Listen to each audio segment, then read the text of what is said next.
আগরপাড়া, ইলামবাজার, ব্যারাকপুরের পর এবার হুগলির ডানকুনি। আবারও এসআইআর আতঙ্ক, আবারও মৃত্যুর অভিযোগ। প্রতিবেশীদের দাবি, রবিবার সন্ধে বাড়িতে হার্ট অ্যাটাক হয় 60 বছরের হাসিনা বেগমের। হাসপাতালে নিয়ে গেলেও বাঁচানো যায়নি। এই মৃত্যু নিয়ে ফের রাজনৈতিক তরজা শুরু। হুগলির ডানকুনি, এখানকার বাসিন্দা হাসিনা বেগম। স্থানীয়দের দাবি, পশ্চিমবঙ্গে এসআইআর চালুর পর থেকে আতঙ্কে ছিলেন। তার জেরেই রবিবার সন্ধে হার্ট অ্যাটাক হয়ে মারা যান। ডানকুনির 13 নম্বর ওয়ার্ডের বাসিন্দা হাসিনা বেগম। বছর 5 আগে তার স্বামীর মৃত্যু হয়। এরপর 20 নম্বর ওয়ার্ডের নজরুল পল্লীতে মেয়ে এবং নাতির সঙ্গে ভাড়া বাড়িতে থাকতে শুরু করেন। জামাই বাইরে থাকেন। বছর 2 আগে মেয়েরও মৃত্যু হয়। স্থানীয়দের দাবি, এরপর ভিক্ষা করে সংসার চালাতেন হাসিনা। এদিকে গত 27 অক্টোবর পশ্চিমবঙ্গে এসআইআর চালুর কথা ঘোষণা করা হয়। স্থানীয়দের দাবি, এরপরেই আতঙ্ক বাড়ে হাসিনার। তিনি নাকি বলেছিলেন 2002 সালে ভোট দিয়েছিলেন, কিন্তু কমিশনের আপলোড করা লিস্টে তার নাম নেই। রবিবার সন্ধে অসুস্থ হয়ে পড়েন হাসিনা। প্রতিবেশীরাই তাকে নিয়ে যান শ্রীরামপুর ওয়ালস হাসপাতালে। চিকিৎসকরা জানিয়ে দেন হার্ট অ্যাটাকে মৃত্যু হয়েছে হাসিনা বেগমের। পরশু দিনে আমাদের 20 নম্বর ওয়ার্ডে এই এসআইআর নিয়ে একটা মিটিং হয়েছে। হওয়ার পরে সবাই আমরা একটা চিন্তার মধ্যে রয়েছি। উনিও চিন্তা করেছে 2002 সালের ওনার এখানকার না ভোটার নেই, এইসব চিন্তা ভাবনা করতে করতে এরকম হয়েছে। এসআইআর এর আতঙ্কে অবসাদগ্রস্ত হয়ে পড়েছিলেন, তিনি নিতে পারছিলেন তাই। আর এরপরও রাজ্যের বিজেপি নেতারা এত পাষণ্ড, এত অর্বাচীন, এত অসভ্য, এরা মানুষের মৃত্যু নিয়ে কটূক্তি করছে। এর আগের দিন দেখলাম লিডার অফ অপোজিশন সেই পরিস্থিতিতে মারা গেল, তৃণমূল বলবে তার এসআইআর এর কারণে মৃত্যু হয়েছে, তার পাশে তৃণমূল লিখে রাখে। গন্ডারের চামড়া থাকলে পরে, না থাকলে পরে বিজেপি হওয়া যায় না। আমার খারাপ লাগে এদের পরিণতি দেখলে। বাংলার মানুষ তো 2026-এ এদের অন্তিম পরিণতি লিখবে রাজনীতি। উনি বাংলাদেশ থেকে এসেছিলেন, উনি কি রোহিঙ্গা হিসেবে এদেশে এসেছিলেন? মানসিক চাপে যাচ্ছেন কেন?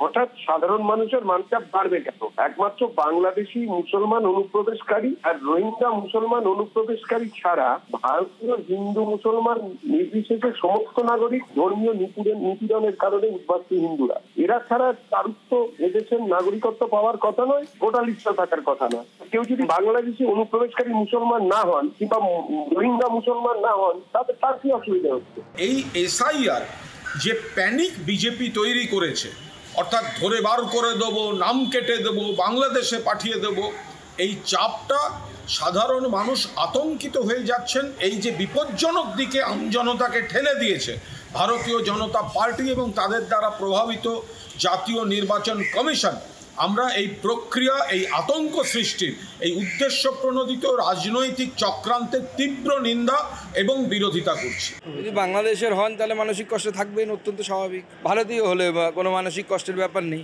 এখন যদি ডেঙ্গুতেও মরে, সার্টিফিকেটে লিখবে হচ্ছে এসআইআরে মারা। এসআইআর কোনো ইস্যুই নয়। এগুলো তৈরি করা হচ্ছে পুরোটাই 26,000 চাকরি থেকে চোখ ঘোরানোর জন্য, চাকরি চলে যাওয়া থেকে, আরজিকর কাণ্ডে রেপ কাণ্ড থেকে চোখ ঘোরানোর জন্য।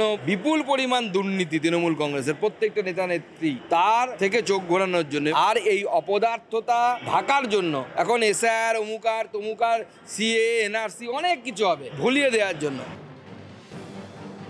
উত্তর 24 পরগনার আগরপাড়া। এসআইআর আতঙ্কে সম্প্রতি এখানে প্রদীপ কর নামে এক ব্যক্তি আত্মহত্যা করেন বলে অভিযোগ। বীরভূমের ইলামবাজারেও একই ঘটনা। অভিযোগ, এসআইআর আতঙ্কে আত্মহত্যা করেন 95 বছরের ক্ষিতীশ মজুমদার। বাড়ি থেকে ঝুলন্ত দেহ উদ্ধার হয়। এরপর উত্তর 24 পরগনার ব্যারাকপুর। অভিযোগ, এনআরসি আতঙ্কে এখানে গায়ে আগুন দিয়ে আত্মহত্যা করেন কাকলি সরকার। এবার হুগলির ডানকুনি। এসআইআর আতঙ্কে হৃদরোগে আক্রান্ত হয়ে বৃদ্ধার মৃত্যুর অভিযোগ জানিয়ে রাজনীতির হাওয়া গরম। হুগলি থেকে রানা কর্মকার, নিউজ 18 বাংলা। বিএলওর পরিবারের নাম নেই ভোটার তালিকায়। কাটোয়ায় বিএলওর পরিবারের নাম নেই তালিকায়।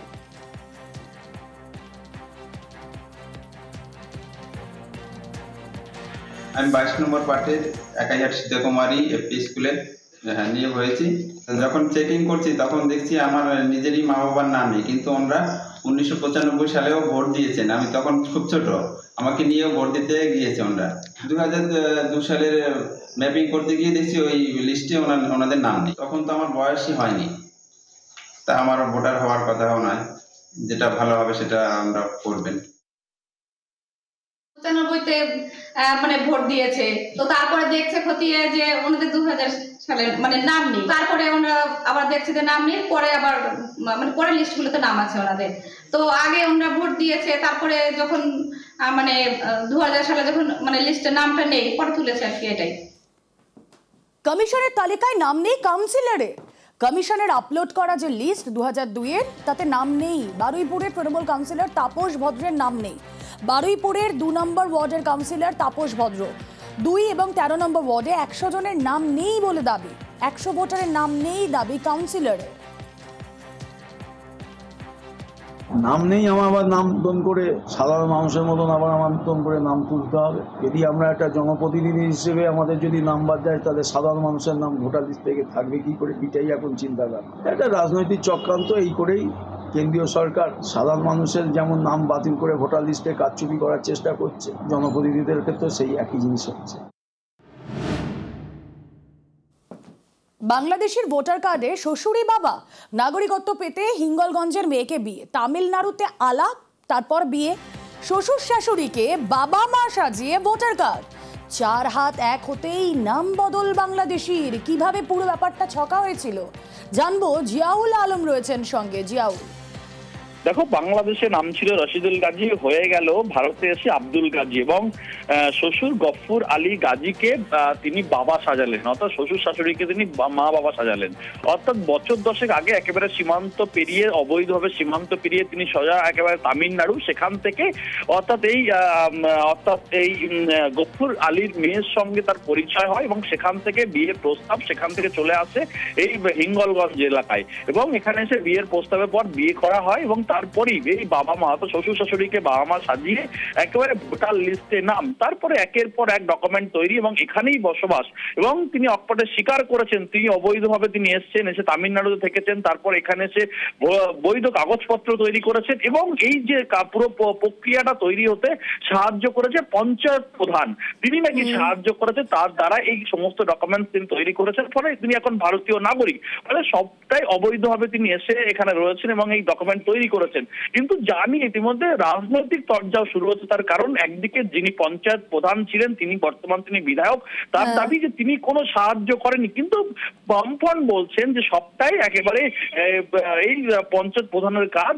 কিন্তু এটা নিয়ে নির্বাচন কমিশনের তো উচিত যে কিভাবে একজন অবৈধভাবে ভারতীয় ভোটার হলেন, এদিকেও কিন্তু আঙুল তুললেন বর্তমান বিধায়ক। ফলে জানি তো রাজনৈতিক চর্চাও শুরু হিঙ্গলগঞ্জ এলাকায়। রোমেলা, ওকে। আমার তো বাড়ি আগে ছিল বাংলাদেশে, দেখাচ্ছে আইলার আগে তো অনেক আগে আসা এখানে। আব্দুল গাজী মানে আমার শ্বশুর হয়। এবার দেখাচ্ছে আমার বাড়ি তো বাংলাদেশে, দেখাচ্ছে এখানে আসার পরে যোগাযোগ করেছি এদের সাথে, যোগাযোগ করার পরে বিয়ে শাদী করেছি, করার পরে মনে করেন এখন আমার এখানে ছেলেপিলে আছে, বউ বাচ্চা আছে, তারপরে জায়গা জমি দেখাচ্ছে শ্বশুরের না, শ্বশুর তো নেই, শাশুড়ি দেখাচ্ছে আমার নামে জায়গাও লিখে দিয়েছে, যে দেখাচ্ছে সে তো আমার কাছে আছে। ছেলে বলতে গেলে আমি, মেয়ে জামাই বলতে গেলে আমি, এখন এই জায়গায় আছি বর্তমান। প্রধান থাকাকালীন কেউ যদি বাংলাদেশি অবৈধভাবে ভোটার হয়, তাহলে সেই এলাকার পঞ্চায়েত মেম্বার বা সেই প্রধান তিনি কৈফিয়ত দেবেন সে বিষয়ে, কি করে প্রবেশ করলেন আর কি করে ভোটার হলেন। এটা তো আমাদের পক্ষে বলা সম্ভব না এই সময়কালে। প্রথম কথা হচ্ছে ভোটার তৈরি করে নির্বাচন কমিশনার।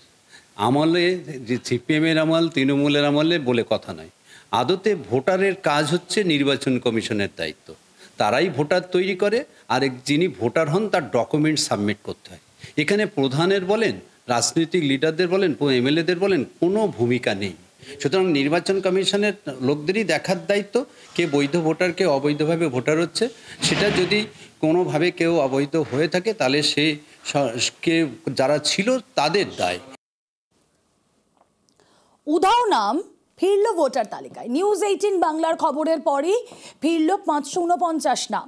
আলিপুরদুয়ারের মাঝের ডাবরিতে 549 ভোটারের নামই ছিল না। এটা তো জেলা নির্বাচন দপ্তরই যেটা দায়ী। তারা যদি এটা তাদের গাফিলতির জন্য একটা মানুষ ওখানকার লোকাল মানুষের আতঙ্ক করে দিয়েছিল যে আমরা বুঝি বাদ যাব, আমরা বুঝি ভারতীয় নয়। নিউজ 18-এর খবরটা হওয়ার পরে নড়েচড়ে বসতে নির্বাচন দপ্তর জেলা শাসক ওয়েবসাইটে সেটা আবার আপলোড করে দিচ্ছে।